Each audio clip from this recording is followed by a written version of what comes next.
North Korea has said U.S. soldier Travis King crossed into its territory last month because of inhuman maltreatment and racial discrimination in the army. The 23-year-old private dashed across the border from South Korea on the 18th of July while on a guided tour. Private King admitted to crossing illegally and wanted refuge in the north, state news agency KCNA reported. It is the first time Pyongyang has acknowledged detaining the soldier. The claims have not been verified. They appeared in a statement which has so far only been published by the government-controlled KCNA. It did not provide further details about Private King's health or whether the country would accept him as a refugee. Concerns have been growing for the welfare of the U.S. soldier, who has not been heard from or seen since his crossing. The U.S. is trying to negotiate Private King's release with the help of the UN command, which runs the border area, and has a direct phone line to the North Korean army. Responding to the North Korean report on Wednesday, a Pentagon official said the U.S. could not verify the claims and its priority was to have Private King brought home safely through all available channels. North Korea has given no information on how it plans to treat Private King but said the soldier admitted he had illegally entered the country. The fact that North Korea's statement emphasized Private King's illegal entry suggests that it is not thinking of having him stay even if he wants to, said Christopher Green, a senior consultant at the think tank International Crisis Group. That is not surprising. He would lose all his political value to them if that were the case, said Mr. Green, but added that North Korea is in no rush to negotiate Travis King's return to the US just yet. They have very publicly thrown in their lot with Beijing and Moscow, as high-level delegation visits from both countries to Pyongyang in recent weeks show. It is a mistake to think that North Korea is or needs to be in a hurry to deal with the Travis King mess, he said. The statement on KCNA did not say if he would face prosecution or punishment, and there was no mention of his current whereabouts or condition.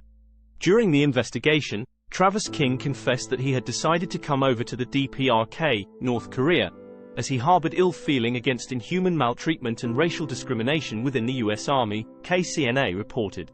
He also expressed his willingness to seek refuge in the DPRK or a third country, saying that he was disillusioned at the unequal American society. Private King is a reconnaissance specialist who has been in the Army since January 2021 and was in South Korea as part of his rotation.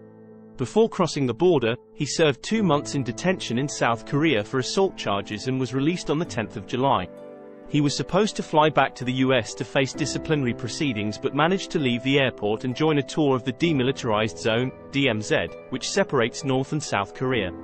The DMZ, one of the most heavily fortified areas in the world, is filled with landmines, surrounded by electric and barbed wire fencing, and monitored by surveillance cameras. Armed guards are supposed to be on alert 24 hours a day, although witnesses say there were no North Korean soldiers present when Private King ran over. His family have previously told US media that he had relayed experiencing racism in the army. They also said his mental health appeared to have declined after he spent time in a South Korean jail. "It feels like I'm in a big nightmare," said his mother Claudine Gates, adding the family was desperate for answers.